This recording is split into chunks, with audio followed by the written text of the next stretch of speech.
quando a igreja de 10.000 pessoas receberia o seu pastor principal, João Luiz Gimenez Dias. Meia hora antes, porém, ele se travestiu de mendigo e rondou em volta da igreja, por onde as pessoas chegavam. E de cada 8 pessoas, apenas 3 lhe davam um oi. Quando ele estendia a mão, solicitando uma moeda, ninguém a depositou.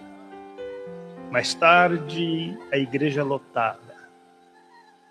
Ele adentra e vai na direção das primeiras cadeiras. De repente, 2 diáconos correm, seguram-o pelos braços e o devolvem à última cadeira da igreja. E lá ele permanece. Ao iniciar o culto, os demais pastores no altar anunciam que aquele é o grande momento, quando o pastor principal assumiria a igreja. A igreja se levantou em fremente aplauso. Ele também se levantou e seguiu na direção do altar. E quando ele caminhava, a igreja silenciou. Ele assumiu a tribuna, contemplou aquela gente por algum tempo e abriu a boca dizendo: quando o Filho do Homem vier entre as nuvens, acompanhado de seus anjos, reunirá todas as nações e dirá: tem para o meu lado direito, como quem separa as ovelhas dos cabritos. Vós que quando eu estive com fome me deste de comer, quando eu estive com sede me deste de beber, quando eu estive no cárcere foste me ver, quando eu estive enfermo foste me visitar, quando eu estava com frio me agasalhaste.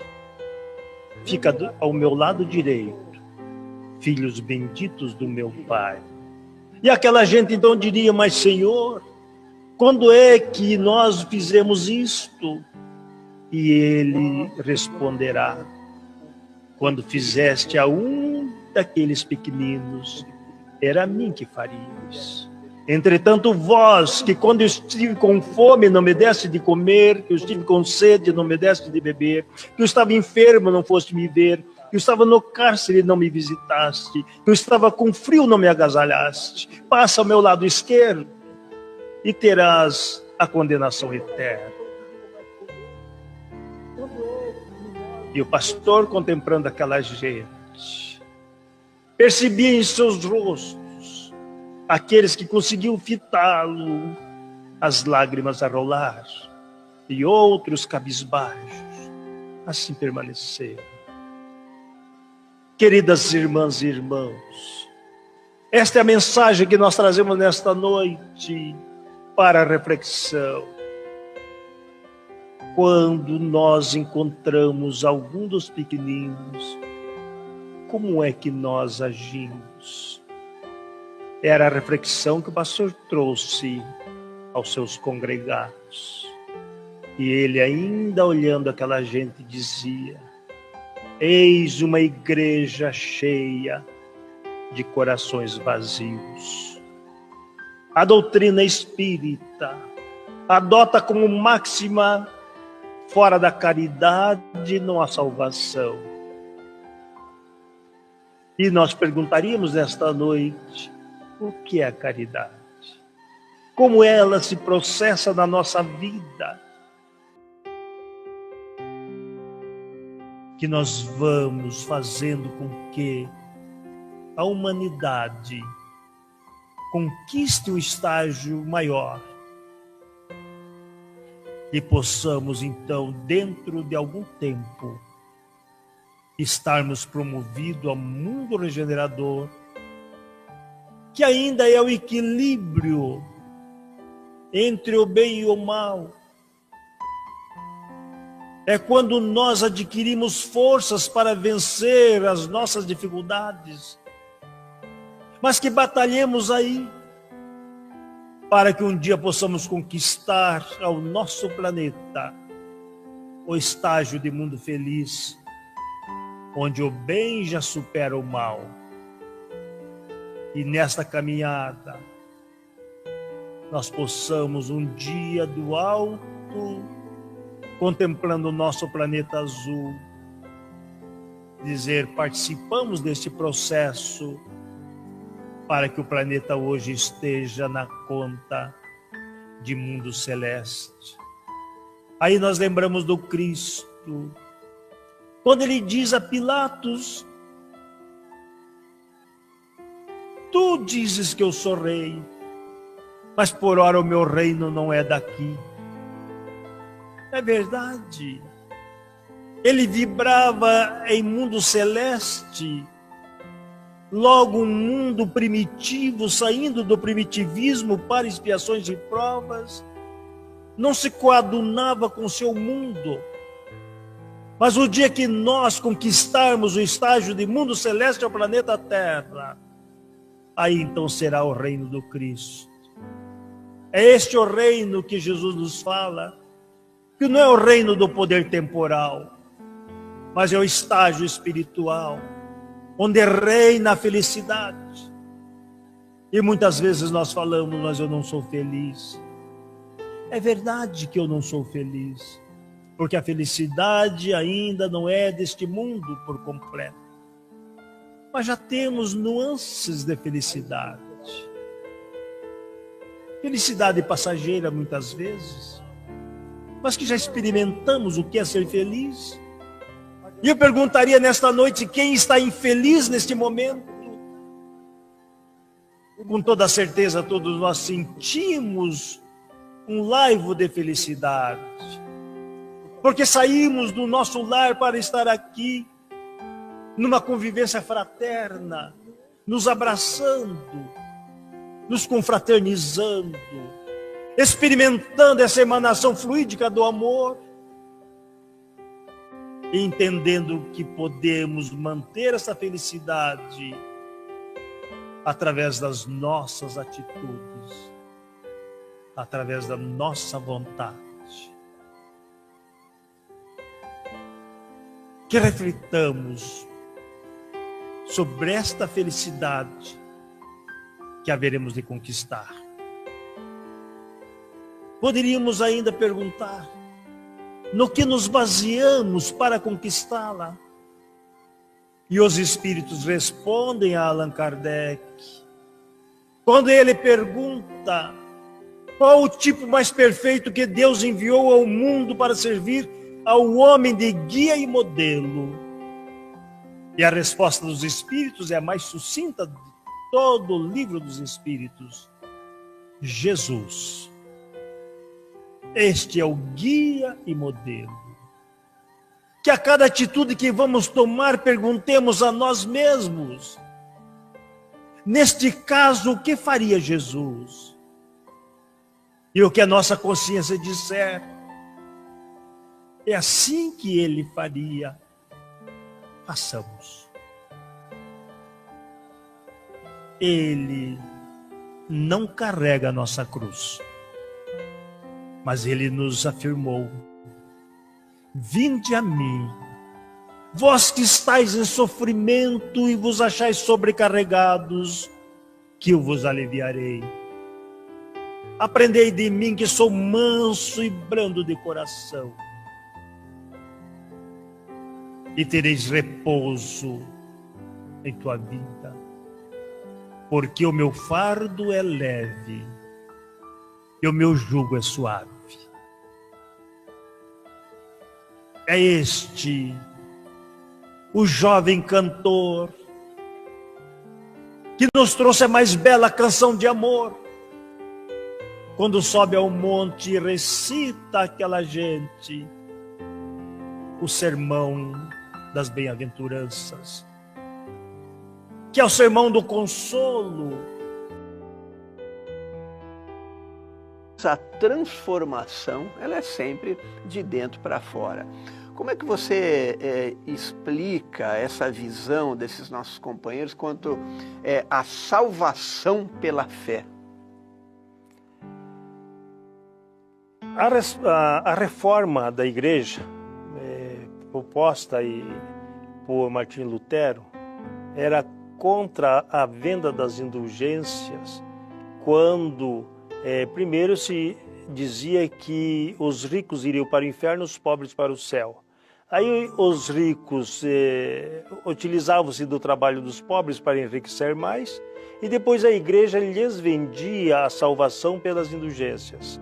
Então, era um processo. E o Martim Lutero, com a reforma e a tradução da Bíblia, né, ele mantém, de certa forma, aquilo que mais ele combateu, que é o dízimo. Mantém o dízimo e coloca a Bíblia como a palavra de Deus. Então, e prega o artigo de fé. Elimina a adoração às imagens, e tal, mas quando os príncipes que o apoiam perguntam, qual é o artigo de fé, o que nós vamos nos basear para ter fé? Ele diz a Bíblia. Então, você tem que aceitá-la por inteiro.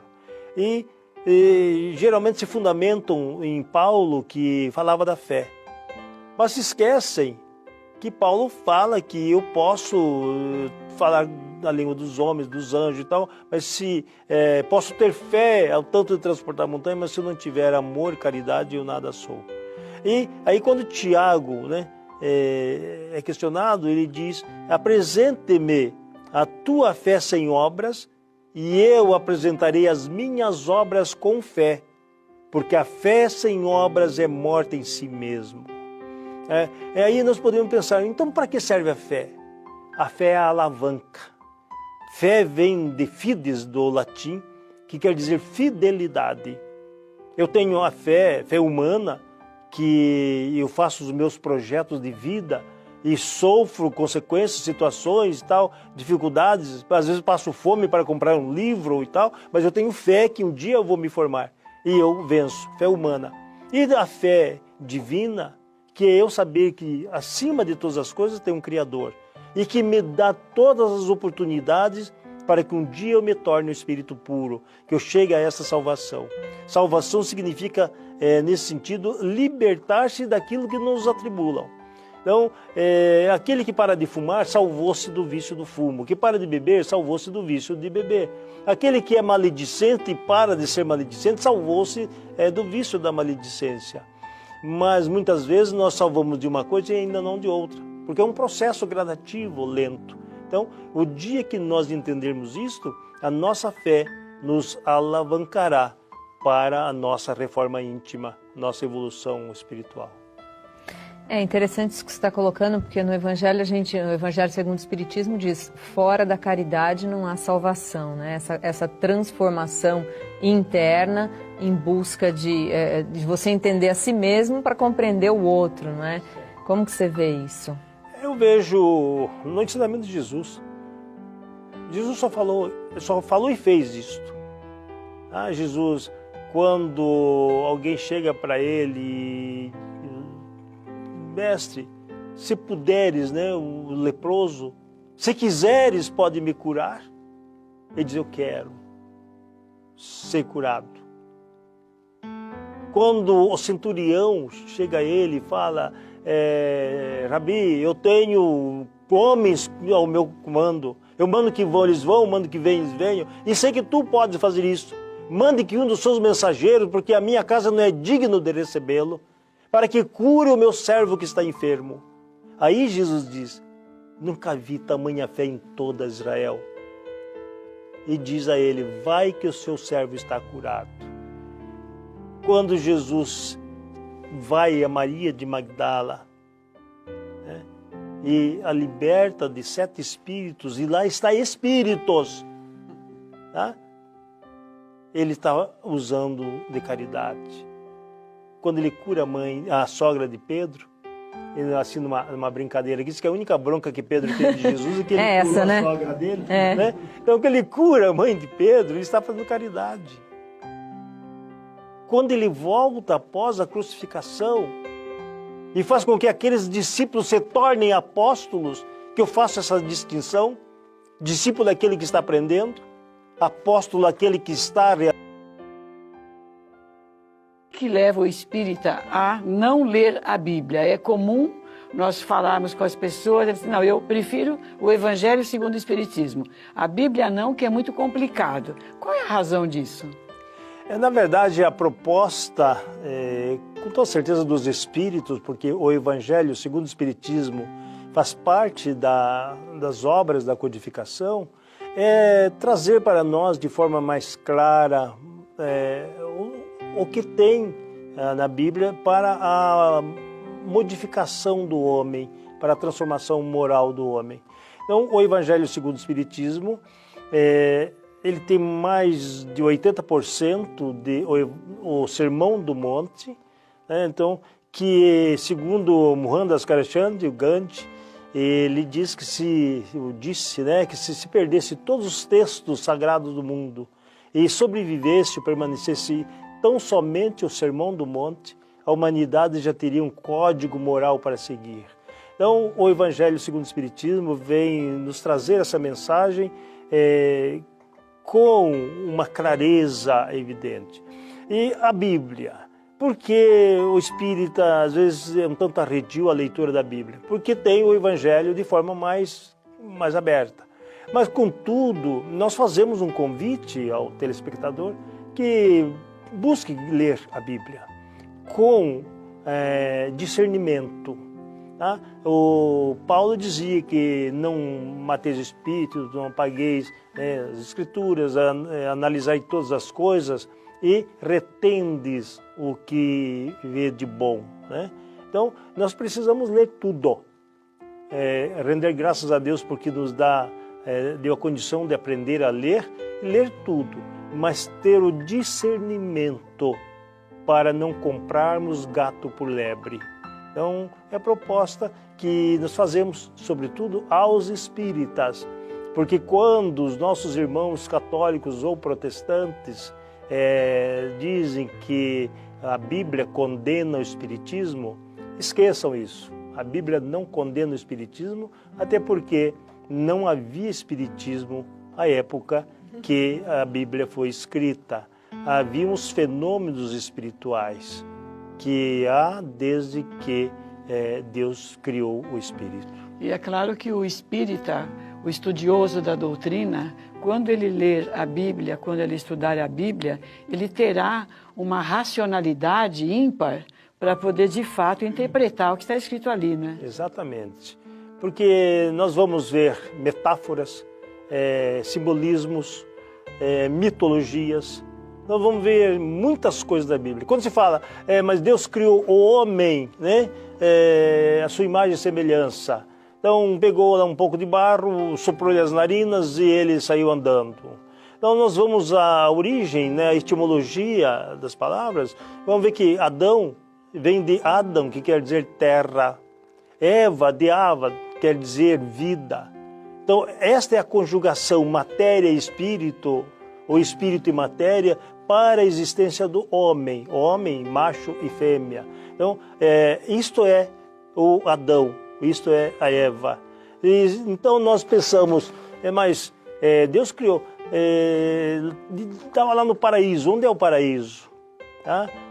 Que tiveram 2 filhos, Adão, Caim e Abel. O Caim mata Abel e foge.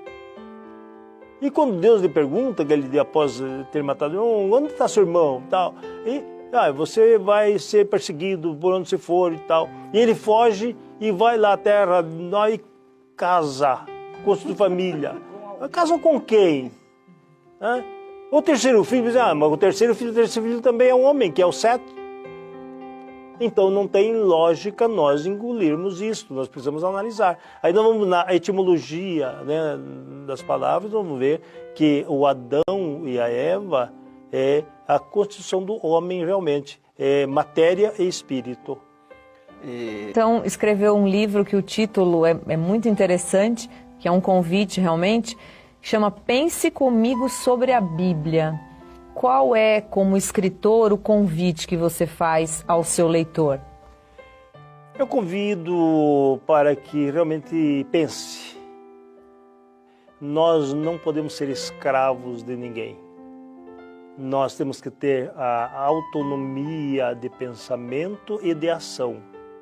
Todo mundo tem direito de pensar, todo mundo pode pensar, mas nem sempre pode dizer o que pensa. E a proposta é dizermos o que nós pensamos, sem medo de preconceitos, e tirar daquilo que nós analisamos o que nós achamos que é importante para nós. Então, quando nós falamos, pense comigo sobre a Bíblia, colocando esses textos que às vezes são conflitantes, muitas vezes mas não pode existir isto, e tirarmos com isso uma conclusão para nós. Não é o que nos impõe. Por isso que eu amo a doutrina espírita, que ela não é impositiva, ela é convidativa, ela é o chamado para que nós despertemos para a razão, que através desta busca ou por intermédio desta busca nós possamos construir a nossa liberdade espiritual.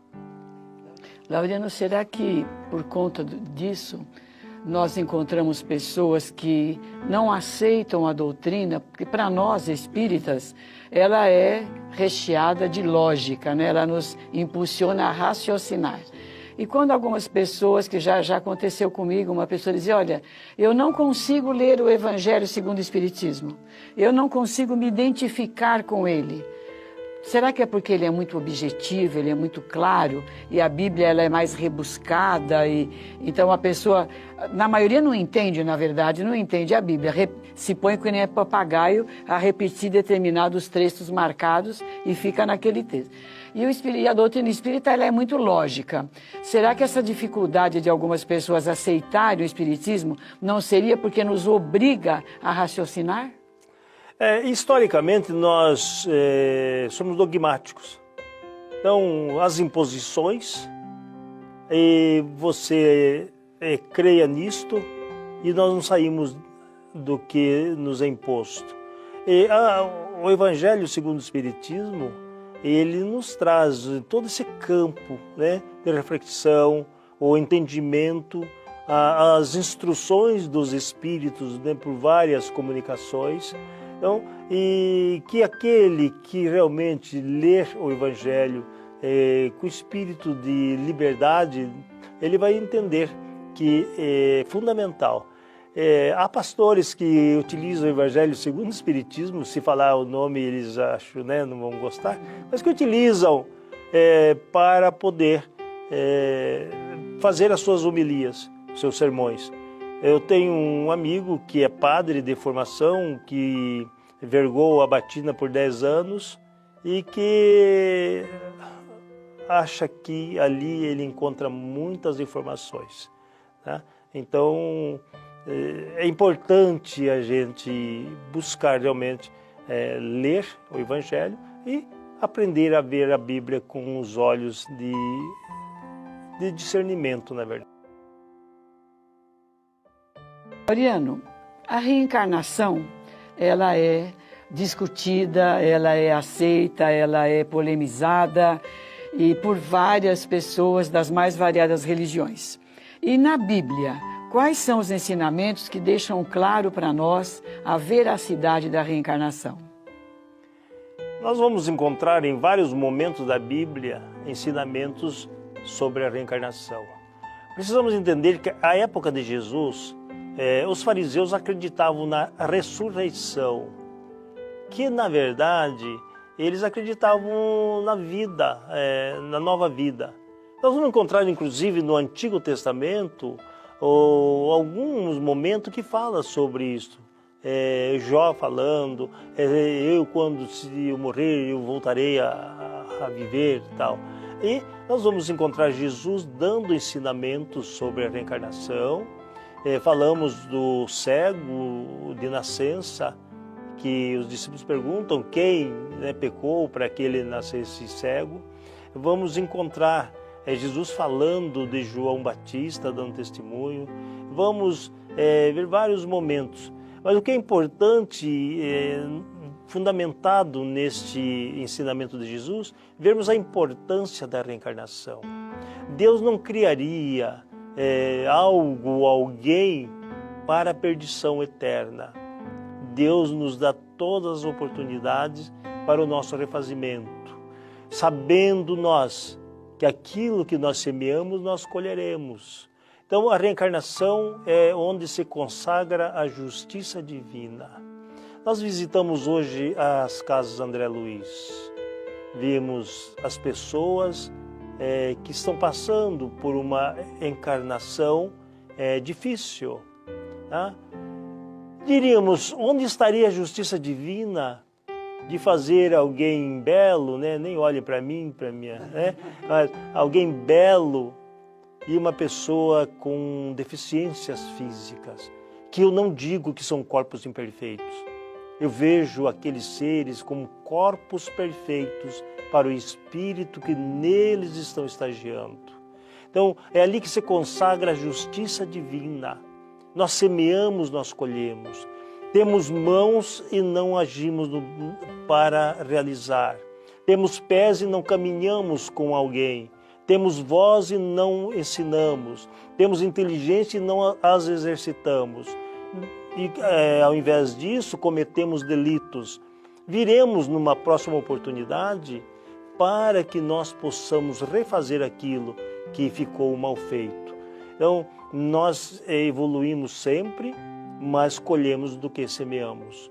Então, quando vimos ou vemos pessoas nesse sentido, nós não vamos dizer que é castigo de Deus, que Deus fez aquilo para que outros vejam.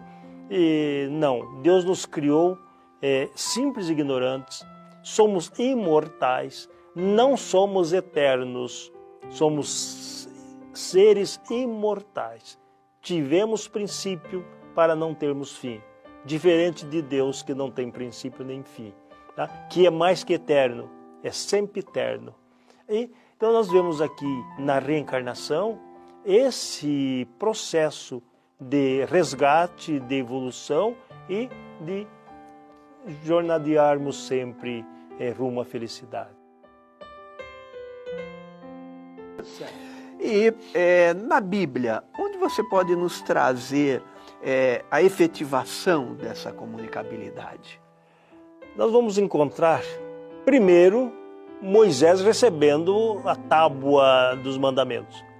Ali, nós podemos pensar em escrita direta, que é uma mediunidade, tá? Que foi, através dessa mediunidade, realizada a escrita direta, comunicabilidade dos espíritos. Nós vamos ver Saul procurando a pitonisa, consultando Samuel, que era morto, e Samuel levantando e falando com ele. Nós vamos ver, no caso do próprio Ezequiel, quando nós já falamos, que os espíritos mostrando para ele algo. Nós vamos ver Jesus depois perguntando aos espíritos qual é o seu nome, aqueles que perturbavam. Nós vamos ver o profeta Ágabo, lá na Cesareia, recebendo o espírito, porque está assim escrito. Por intermédio do espírito, ele tirou o cinto de Paulo, atou-lhe as mãos e os pés e disse: o dono deste cinto será atado e apedrejado em Jerusalém.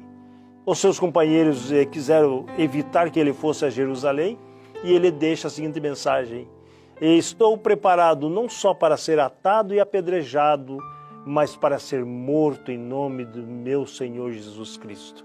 Então, era um espírito que, através de Ágabo, lhe disse isso. Nós vamos ver a mediunidade de João Batista, de João o Evangelista, todo o Apocalipse, que são visões e tal. Então, nós vamos ver vários momentos, mas o mais importante disso tudo para mim é o Pedro recebendo a mensagem do plano espiritual, revelando que Jesus era o Messias, era o Cristo, filho do Deus vivo ou do Deus que vive. Aí nós vamos entender que ali havia um processo de comunicação de espíritos, bem como, né, da xenoglossia do dia de Pentecostes. Então, os discípulos, homens rudes e letrados, conversar com aquelas pessoas na sua língua, vindo de outros países. Então, isso nada mais é que espírito se comunicando através do homem. Laureano, dentre todas as reflexões, e você certamente é um autodidata, não é? Que busca tanto, o que para você é mais marcante ou o que você considera mais importante na Bíblia, em todo esse estudo que você faz sobre ela? É o amor. O dia que nós aprendermos a amar realmente, nós estaremos realmente construindo a família universal do amor, a família do Cristo. O Cristo, depois da crucificação, ele recomenda aos seus discípulos: amai-vos uns aos outros, tanto quanto eu vos amei. Certa feita perguntaram ao Chico qual é a mensagem que ele gostaria de deixar. E ele repete essa mensagem do Cristo, que o amor liberta, o amor desprende, o amor envolve. Através dele, ou por intermédio dele, nós vamos ao encontro do nosso próximo. Sem ele, nós iremos de encontro ao nosso semelhante. Chocaríamos-nos. Então, a proposta do Cristo para nós é que façamos como ele fez.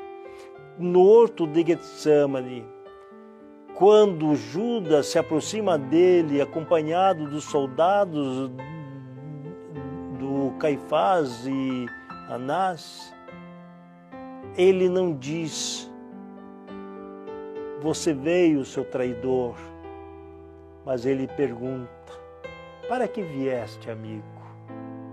E ele sabia que Judas estava o entregando. Não era uma traição, era uma fraqueza, era um pensamento equivocado da vinda do Messias. E após a crucificação, Pedro nega-o por 3 vezes. Ele não o abandona. Volta a Pedro e pergunta: Simão, tu me amas? E Simão diz: eu te amo. Então apacenta as minhas ovelhas. Simão, tu me amas? Sim, mestre, eu te amo. Então, Simão, apacenta as minhas ovelhas. Simão, tu me amas? Senhor, eu já disse que te amo. Então, Simão, apacenta as minhas ovelhas. 3 vezes, porque Pedro teria negado 3 vezes, para que Pedro sentisse ali, realmente, que o Mestre lhe colocaria, como aos demais discípulos, a proposta da mensagem do amor. Pedro vai à estrada de Jopa a Jerusalém, ou de Jerusalém a Jopa, e lá ele edifica a casa do caminho, e nada mais faz do que atender aos necessitados. Um dia, Tiago, ajudando Pedro ali, ele acha que o mestre não teria trazido simplesmente aquela mensagem, que algo mais importante ele teria a dizer. E chega Pedro e diz: Pedro, eu não acho que Jesus, o nosso mestre, veio trazer apenas isso para nós. Eu sinto que ele tem algo mais importante a me dizer. Eu vou demandar ao monte e vou meditar. E assim ele procede. Vai ao monte. Por algum tempo levam-lhe alimentos e água. Mas isso passa a escassear-se. E um dia, quando o sol começa a se levantar, ele, ali já definhando, vê que o sol se bifurca e uma parte vem na sua direção. E ele fica a contemplar. E quando se aproxima, ele percebe que é um homem. E mais próximo ele vê que é Jesus. E pensa consigo: eu sabia que ele tinha uma mensagem para me trazer. mas Jesus passa de passagem. Ele diz, mestre, onde vais? Ele volta a ele e diz, Tiago, estou indo à casa do caminho.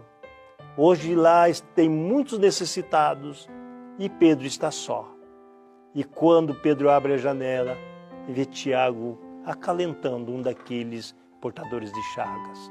Esse é o que Jesus nos trouxe. Isso é o que tem de mais fundamental nesse texto que nós chamamos de Bíblia. Se a Bíblia realmente é a palavra de Deus. Alguns dizem que sim, outros dizem que não. Na sua visão de estudioso, explica para nós como é que acontece isso. A Bíblia é um livro que fala sobre Deus. Se Deus é amor, se Deus é justo, se Deus é misericordioso e bom, não pode ter ira, não pode ser frágil, não pode se arrepender daquilo que faz.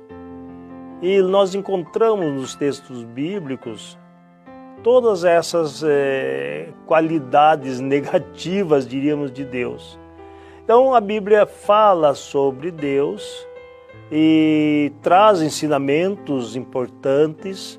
Quando nós tomamos o Decálogo, que é uma lei de justiça, nós vamos ver que há ali uma manifestação espiritual, que quando se coloca que um daqueles profetas falou com Deus, à época a palavra Deus era um espírito.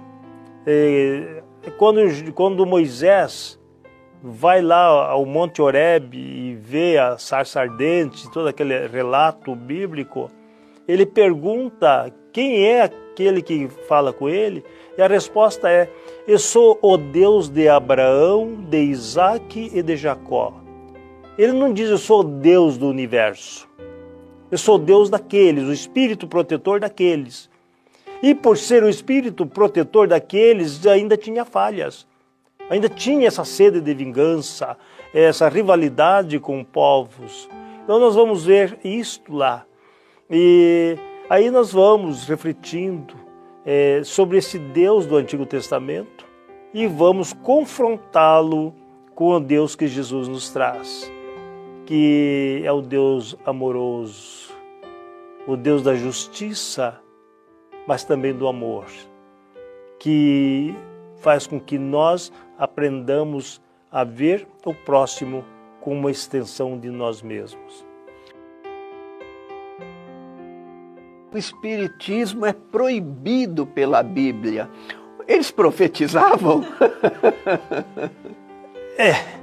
O Moisés, quando nós falamos de Moisés, geralmente Moisés é o enviado de Deus e tal. Moisés era sanguinário, né? Ele, para fazer todo aquele percurso, ele não fez por amor, com fraternidade. Tanto é que relata-se na Bíblia que ao descer da península do Sinai, que as pessoas que ali ficaram teriam construído o bezerro de ouro para adoração, ele manda que se passe a fio de espada 3.000 daqueles. Mas é interessante que já havia o nepotismo, né? Que Arão, que era o líder, que ficou ali como líder, que era seu irmão, ele protegeu. E que foi quem autorizou a construir o bezerro de ouro. Aí esse ele protegeu. E mandou matar outros.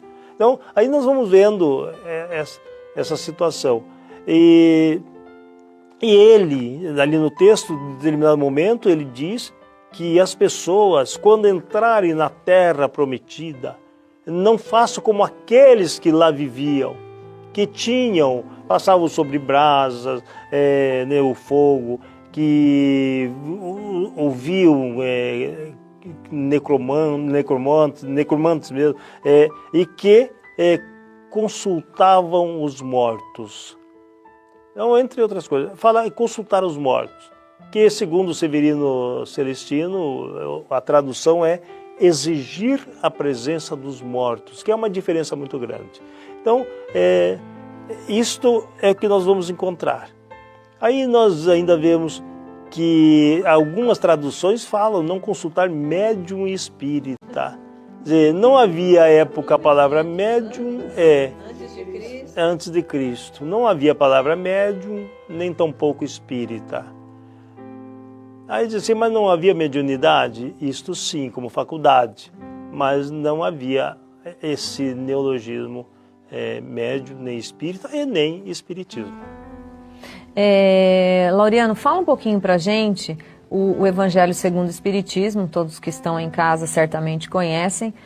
Abre lá o primeiro capítulo, não vim destruir a lei.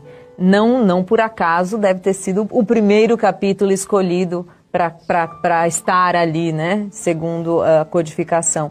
O que Jesus quis dizer para a gente com isso? Jesus quis dizer que ele veio dar sequência a um processo de evolução moral. Não vim destruir a lei. Que lei?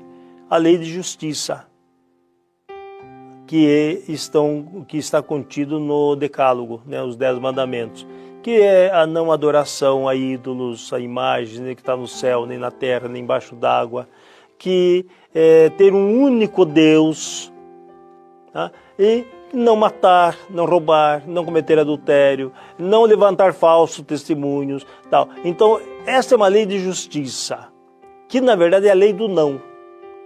Mas ele traz uma outra lei, que é a lei do sim, é a lei da ação. Faça isso, ame, atenda ao seu semelhante, seja fraterno, solidário, que construa a sua vida futura. Então, ele não veio destruir, e nem os profetas, que são as revelações. Lá no Antigo Testamento nós encontramos os profetas de hoje, antigamente eram chamados videntes. E nós poderíamos hoje dizer, e os médios de hoje, antigamente eram chamados profetas. Porque profeta não é o que prevê o futuro. Profeta é o que serve de intermediário para as revelações, que é o exercício da mediunidade. É interessante quando você comentou há pouco dessa proibição na Bíblia para não consultar os espíritas ou o espiritismo. As traduções mais recentes, evidentemente, as edições, melhor dizendo, que introduziram, que enxertaram essas novidades aí, não é? Agora, o que é mais interessante é que não há questionamento por algumas pessoas que estudam a Bíblia, não há um questionamento de se perguntar por que as Bíblias mais atuais constam essas informações e aquelas mais antigas não. Esse questionamento que o espírita ele coloca, que o espírita é um questionador, você concorda que o espírita é um questionador e acha que deve ser mesmo? É porque a doutrina espírita enfatiza com evidência o livre-arbítrio. Então precisamos pensar nisto, a liberdade da busca. Então é dissecar, tá? Para poder ter realmente a fé raciocinada. Então, quando nós vimos lá alguma coisa, vamos ver a fundo, vamos buscar. Então, o Evangelho segundo o Espiritismo, que é essa mensagem que nós recebemos, é para que a gente possa realmente entender Jesus e os seus ensinamentos de forma cristalina. Então, nós vemos isto no Evangelho e, com isto, nós podemos tirar da Bíblia o que realmente tem lógica, tem razão, e aquilo que nós sabemos que foram textos utilizados, inclusive para domínio de um povo. E Laureano, interessante aqui, justamente o Evangelho segundo o Espiritismo surgiu como imitação, justamente o primeiro título é imitação. E realmente nós temos que compreender que a sua meta é falar sobre a ética do Cristo, né? Esse é o padrão ético ao qual o espírita segue, né? Na introdução do Evangelho fala que nós poderíamos discutir a vida de Jesus, os atos, os milagres, né, entre aspas e tal. Podemos discutir, mas quanto à moral do Cristo, a convergência. Então, o Cristo para nós, que não morreu por nós, tá? O Cristo viveu por nós. Ele deu a vida por nós. Há um equívoco nesta colocação. E Jesus morreu para levar os nossos pecados. Logo, não somos pecadores. Vamos aprontar a vontade porque não há pecado mais. Não é isto. Jesus deu a vida, que quer dizer do nascimento à cruz. Todo um manancial de ensinamentos, falando e agindo. Dando exemplo da humildade e do amor. Então, esta é a vida que Ele nos deu. Foi morto por nós num crime hediondo. E com certeza alguns dos senhores estavam lá, né? Não nós, né? Não nós. Não nós. Então, Ele foi morto. Mas Ele diz, aquele que quiser vir após mim, põe a sua cruz às costas. Ele não fala, me dá a sua cruz. Põe a sua cruz às costas. Quando a mãe de Tiago Maior e João lhe pede que reserve um lugar à direita e outro à esquerda, e os discípulos se enfurecem porque acharam que eles estavam querendo dar o golpe neles, né?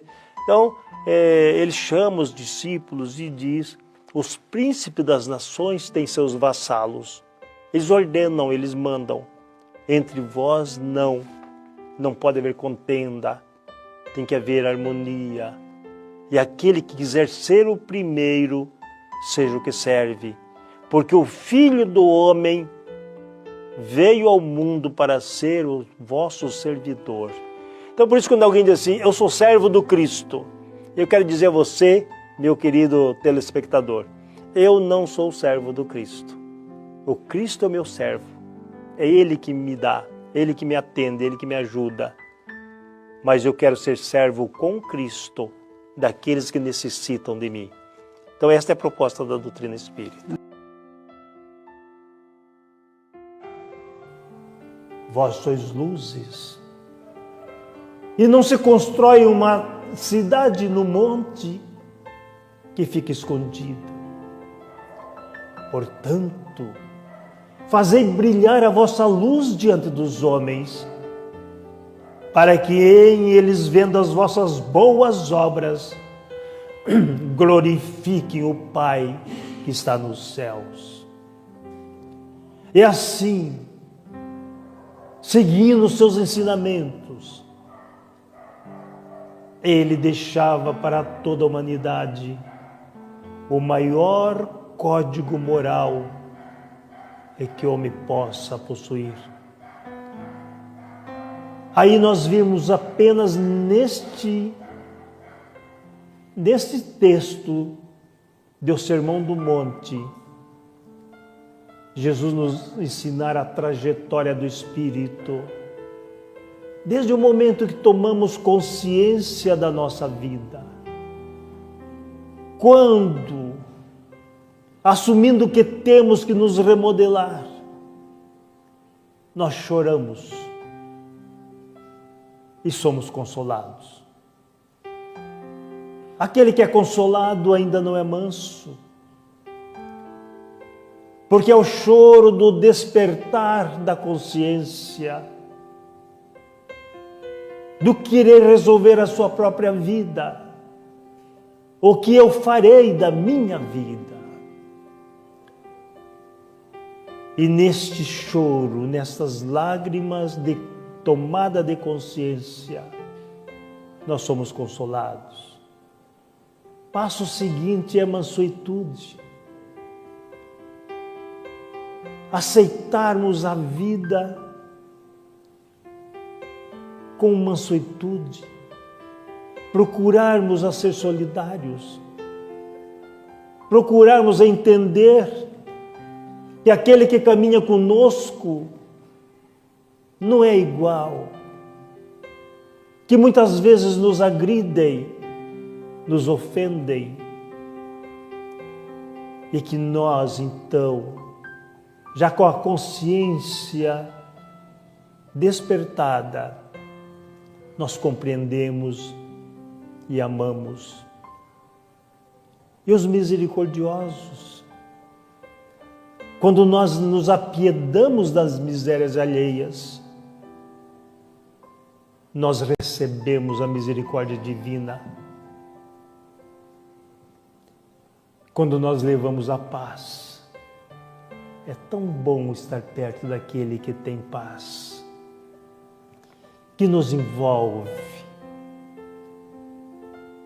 que emana a nós fluidos de alegria, de felicidade, que ao estender as mãos, nos abraçam e nos dão ternura. E assim é que nós vamos entendendo Jesus, aquele que nos deixa todo esse feixe de ensinamento.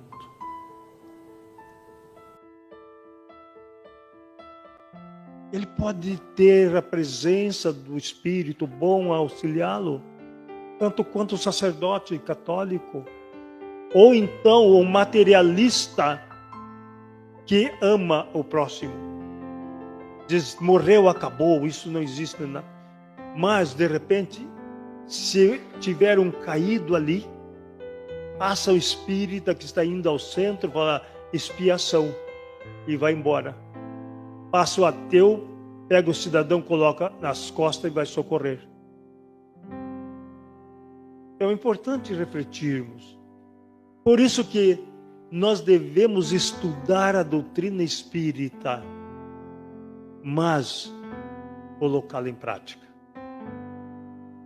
Eu posso ter decorado o livro dos Espíritos, o livro dos Médiuns, o Evangelho segundo o Espiritismo, o Céu e o Inferno, a Gênese, Obras Póstumas, todos os livros do Emmanuel. Eu sei isso tudo de cor, mas me isolo do próximo. É como um navio cheio de ouro no fundo do mar. Por esta razão que a máxima da doutrina espírita, fora da caridade não há salvação. Eu contei ontem essa historinha e como ninguém daqui estava lá, eu vou contar novamente. Só os Vanderlei e a Clara que vieram comigo ouviram. Mas na minha cidade, que é a cidade mais bela do mundo, tinha uma livraria católica. E um dia o padre estava lá, olhando os livros, chegou um cidadão. Ele viu o padre, falou, padre, tudo bem, tudo bem. Padre, eu tenho uma curiosidade. Pois não, meu filho. Eu tenho uma vontade de fazer uma pergunta ao senhor. Faça. Se o senhor não fosse padre, qual seria a sua religião? Ele diz, eu seria espírita. Diz, lá tem o ditado Crindos Padre, né? Crindos Padre. Por que isso, padre? Dizer, por uma única razão, a máxima da doutrina espírita, fora da caridade não há salvação. A gente pergunta, ou afirma, era um padre espírita, porque ele aceitava a máxima da doutrina. Mas como é que fica o médium no centro espírita? É diferente dos outros? É especial? Aquele que é médium, que se acha especial, ele não entendeu ainda a doutrina. Mas eu faço uma afirmação, perguntando e afirmando. É importante? Maravilha. Desde que ele seja médium espírita, que recebendo uma comunicação, o Vanderlei, que é catedrático em espiritismo, chega para ele e fala assim, meu irmão, a sua mensagem está equivocada. Tem erros. Ele fala assim, eu fico com meu mentor. Interessante porque o pouco que estudo a doutrina, eu não encontrei a palavra mentor na codificação. Em que para nós espíritas é importante, está em Malaquias, no capítulo 4, versículo 5, quando ele escreve, antes que venha o grande e terrível dia do Senhor, eu vos enviarei Elias.